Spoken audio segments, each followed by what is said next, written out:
this room. I feel safe here.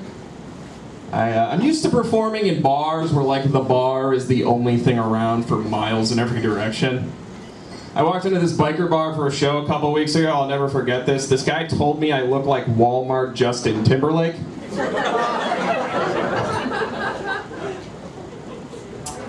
Which is hardly an insult. Like, I take that as the most humbling of compliments. Because you're saying I kind of look like a handsome guy, even if it is the shittiest version of one. I don't mind that as a compliment because it shows room for improvement. You know, like maybe I start lifting weights, grow a proper beard, get a decent haircut. Maybe I could upgrade that status to target Ryan Gosling. Baby steps.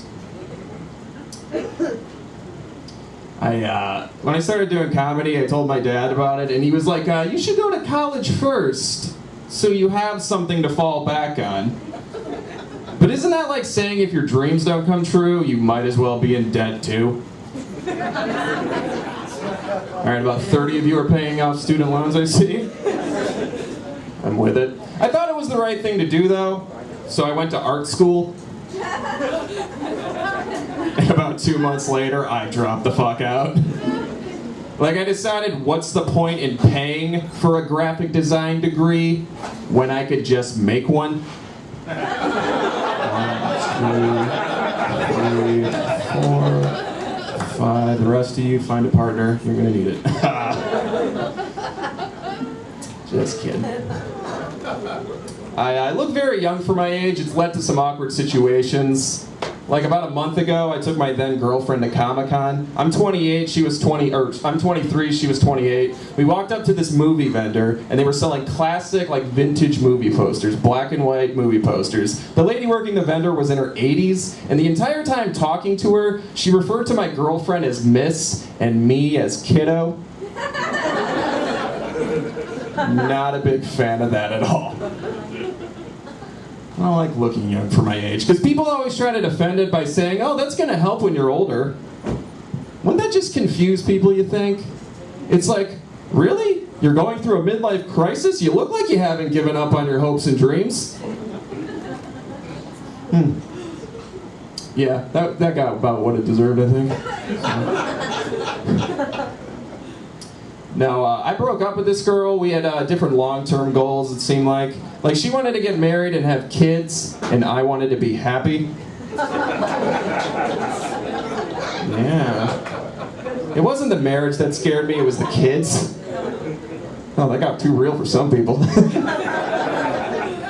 Yeah, look your spouse in the eyes after that joke. It wasn't the marriage that really, like, got me off guard, it was like the kids. I don't like babies. Like, I think it's very hypocritical that women think babies are cute. Like, babies are short, bald, chubby, smelly, and they can't take care of themselves. Like, you know who else is all of those things? Surprisingly, a lot of men. Like, why isn't that only... Thank you, left side of the room. Why is it that only babies are breastfed when they start crying? I call bullshit. If every time I started crying I got a drink and some foreplay, I'd probably be more in touch with my emotions.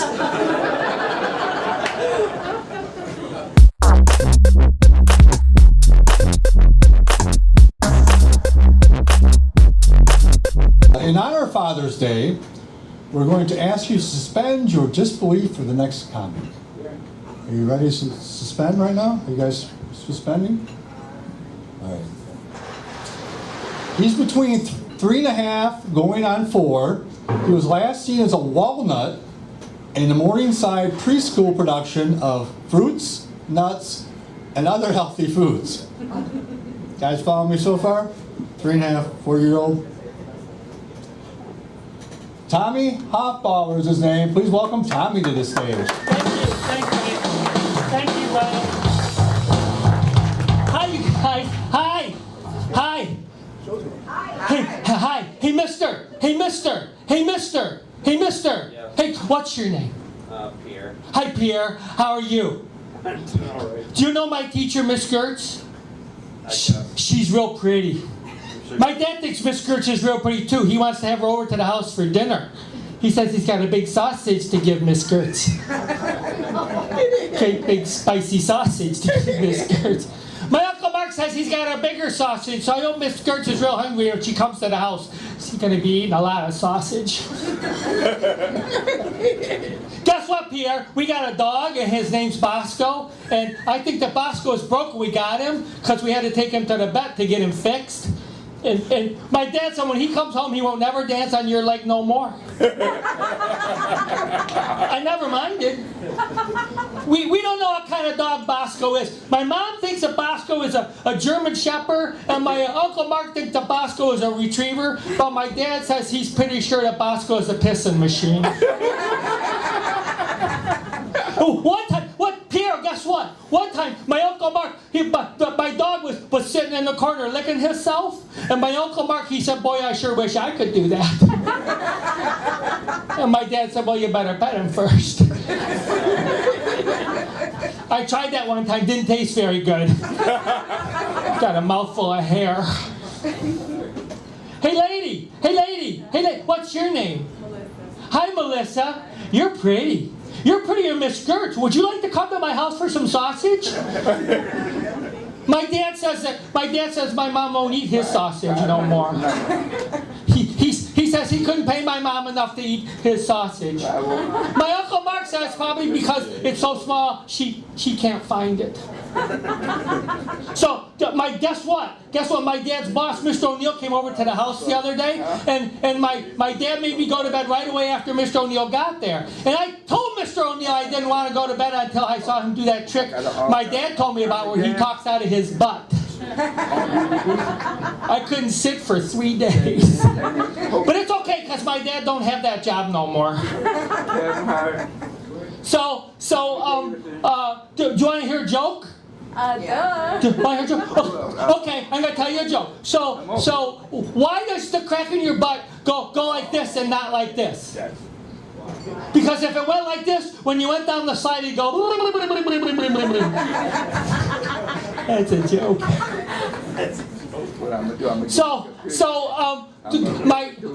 What's your name, lady? Jody. Hi, Jody. Jody, do you go to Sunday school? No. No? No, not anymore. I used to. You're gonna burn in the infernal fires of hell forever and ever, amen. But it's okay, because my dad says my Uncle Mark is gonna be down there with an ice cream stand, so you'll be fine. Good thing. Do you know about the Christmas story about Jesus and Joseph and Virgil and Mary? And Joseph and Virgil and Mary is going to give birth to a little baby, but they had to go to the city to see this lady named Bethlehem. And when they got there was no room at the inn, so they had to sleep with the ranger. And in the morning, when they got up, they had a little baby, gave birth to a little baby Jesus. But they didn't do it in the regular way. It was a miracle. It was what they called an accurate constipation. So guess what? My dad got my mom an egg. He got an egg for it to start them up called the fallopian tube. And he told me, he said, we're going to go upstairs and fertilize the egg. I didn't see him get out the lawn spreader or nothing. But they went upstairs, and he said, don't you watch, young man. So I did, because one time he told me not to leave my tricycle in the driveway after dark, and I did. And I don't know what the whole goddamn exhaust system is, but he says he needs one for the minivan. But they're in their bedroom, and I can see in there, because it's right across the hall from mine, and the door's open just a little crack, and I can see in there. And my dad, my mom, she's lying on the bed, and she's lying on her back, and she don't have on no clothes or nothing. And my dad, he's lying on top of her. He don't have on nothing but his socks. And I saw that one time on that TV show, Amnos. Looked just like my mom and dad. Except the walrus didn't have his socks on. But they're on the bed and they're bouncing up and down. I got real mad because I'm not allowed to bounce on my bed because my mom's afraid that I'll fall out of bed and hit my head and drool. And my mom says, my grandpa does enough drooling for everybody in the family. But they're on the bed and they're bouncing up and down like for a long time, like for a minute. And then I thought my dad was gonna die because he goes like this, he goes.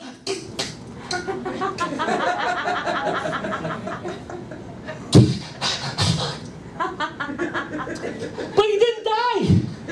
No, he's making that face and he goes, oh Jesus, I'm coming. But he didn't die.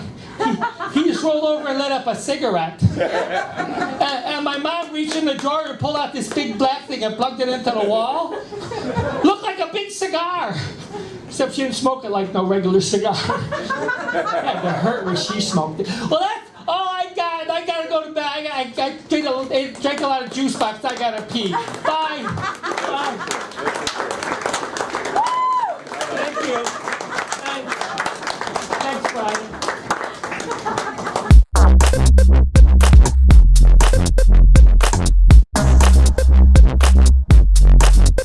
Dating. Who's dating out here? Anybody dating?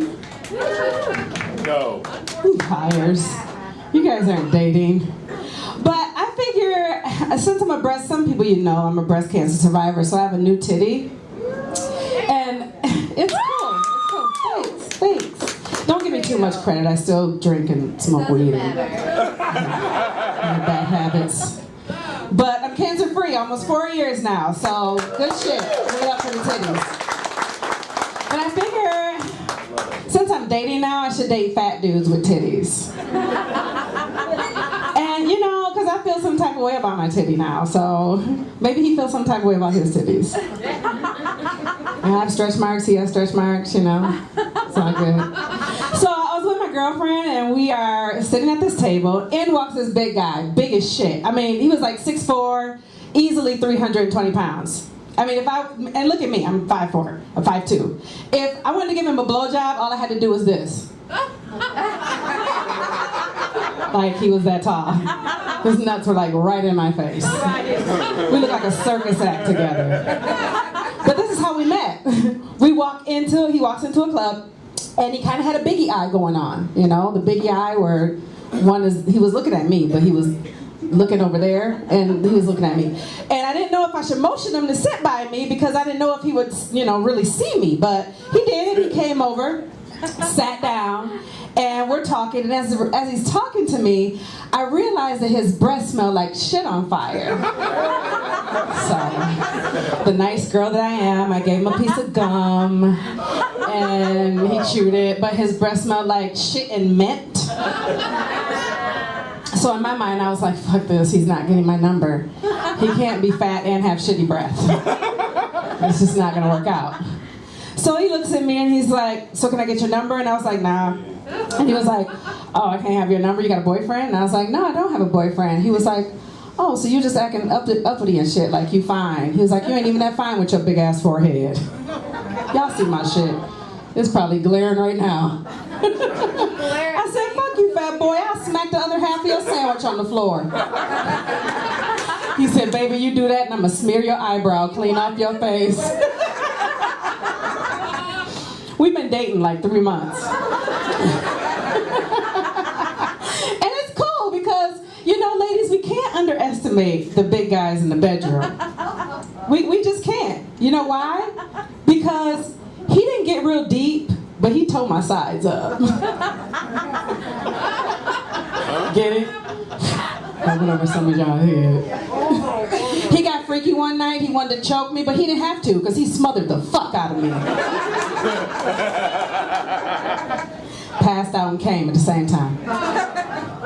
Wake up happy. But another time I was with this guy, and people don't realize that you don't have a whole bunch of feeling in your boob when you have a mastectomy.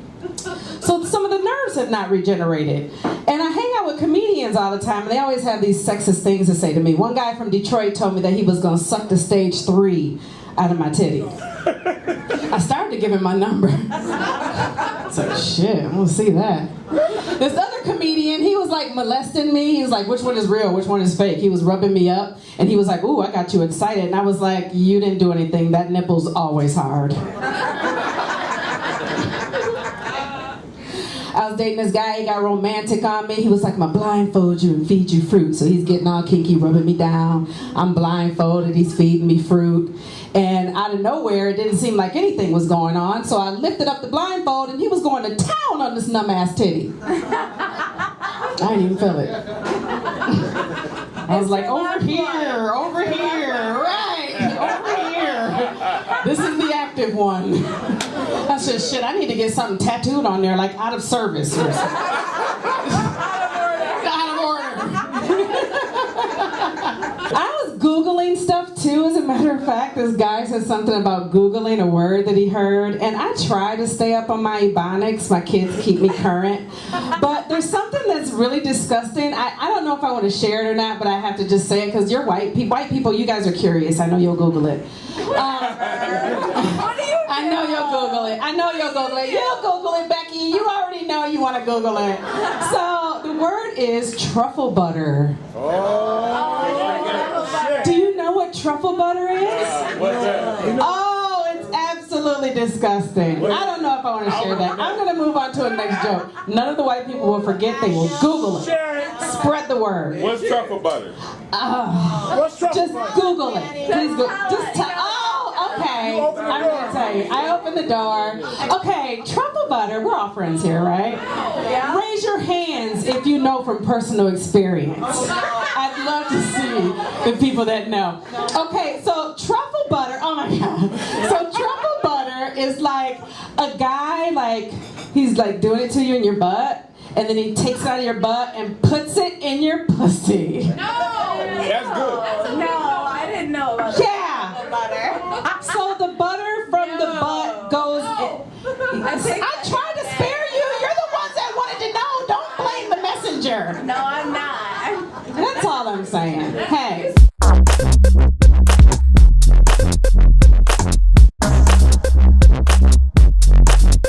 I mean, I go to the gym, but it's embarrassing to go to the gym now because my grippers don't work that good no more. You know what grippers are? Anybody know what grippers are? Butt cheeks. Butt cheeks.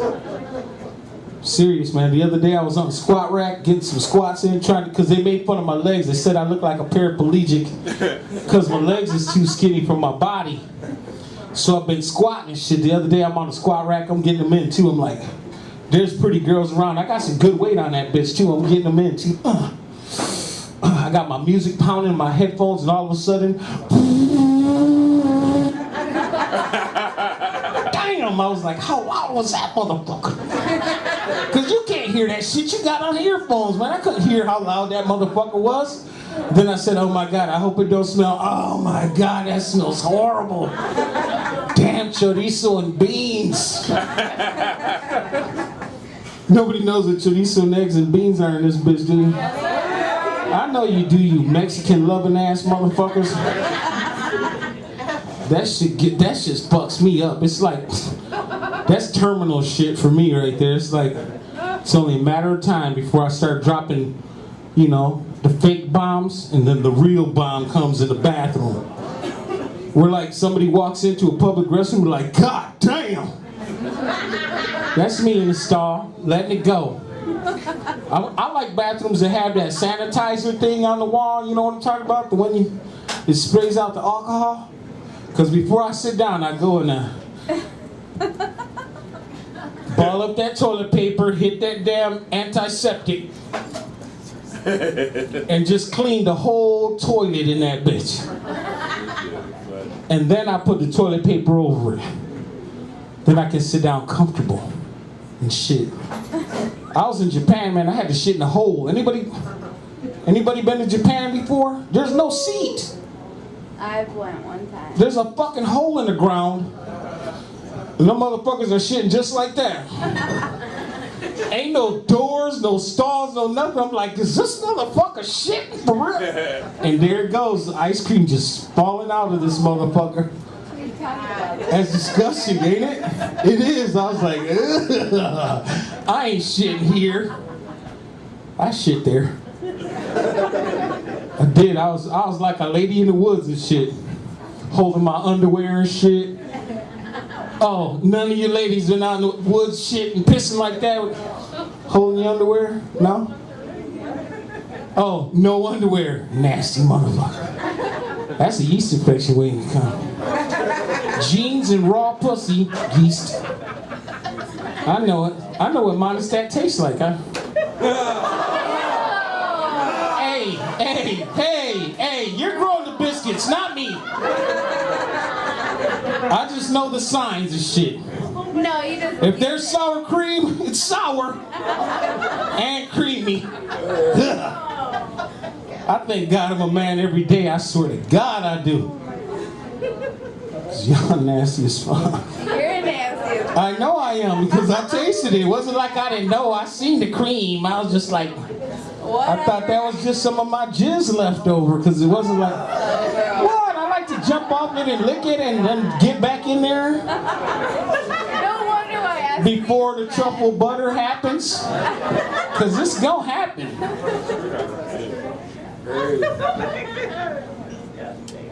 I just like to know, I just like to say, you guys are some disgusting individuals. Thank you. And I've had a very nice night telling you how nasty you motherfuckers are. You guys have a nice night. My name is Pagan. Danny, you have too much.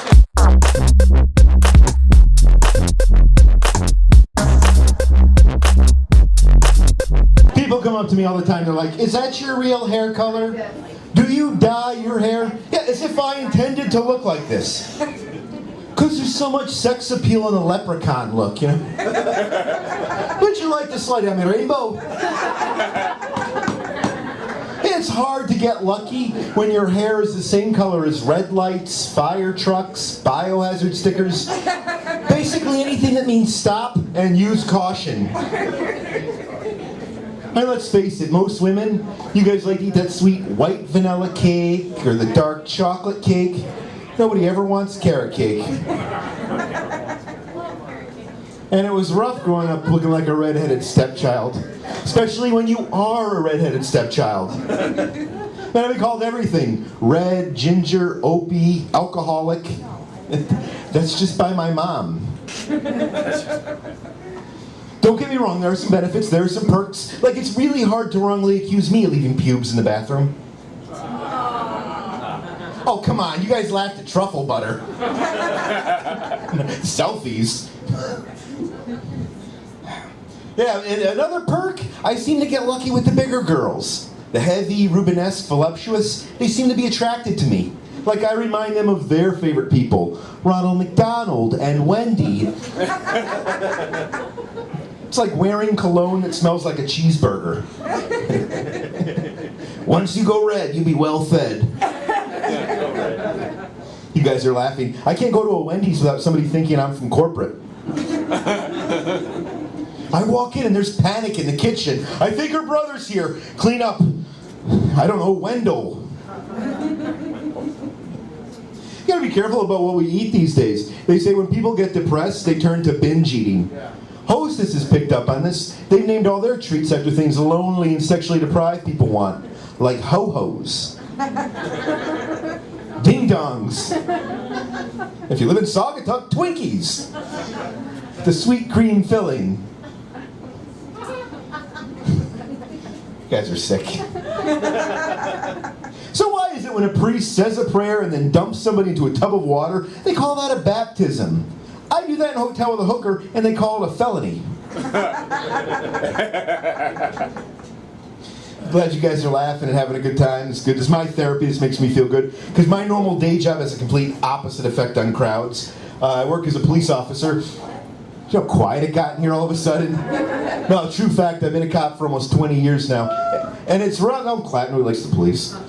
It's rough because we don't interact with people in good situations. I mean, let's face it, we don't pull you guys over to congratulate you when you're driving. You know why I stopped you? That turn back there was awesome. The way you used your blinker, it made my nipples hard. And every day I go to work, I have to deal with people that have extreme personalities. Closed-minded, short-tempered, overly medicated. And those are just my coworkers. Every day I go to work, though, it's stressful because I have to face the possibility of having to make a split-second decision. A split-second decision that most people take the time to think about and contemplate, I have to know the answers to immediately. Important decisions, too, like glazed, chocolate, sprinkles. I don't know why that's so funny, but it is. Isn't it cops and donuts? It goes together. It's cops. It's like, it's cliche. When you think of one, you think of the other. Like nude beaches and ugly people.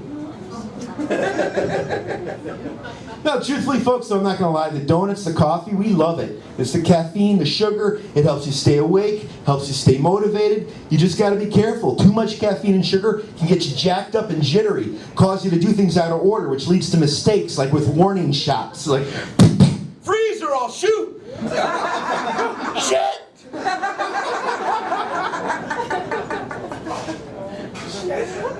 That joke's not real popular in the Ferguson Comedy Club circuit. Hi, ladies, welcome. Come on in. Can we get you something, like a watch? I'm just kidding. Just kidding. You should try the carrot cake here.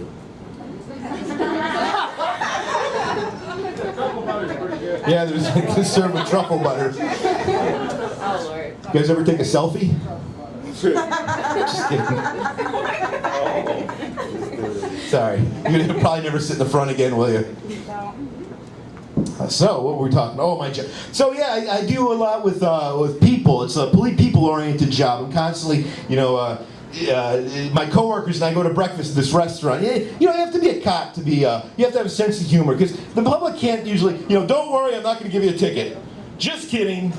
People can't take a cop with a sense of humor. And a lot of people have an offbeat sense of humor. This restaurant we go to that for breakfast, my coworkers and I, there's a couple of Albanian brothers that work there. They're very friendly guys, very chatty, and they know we do comedy, so they're constantly pitching me these joke ideas. And they're from Albania, so the jokes are not politically correct. Hey, I got a joke for you, There's this guy who wants to kill himself, but he can't afford gun, so he makes friends with black men.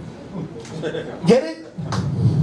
Yeah, no. His brother's just the same. I got a question. Why if getting laid is so great and getting off is so great, why is getting laid off so terrible? At least you're getting screwed. Would you like some truffle butter? So it's a cool job. I get to do some pretty cool stuff. I get to drive fast. I get free coffee. I get to baptize crack whores.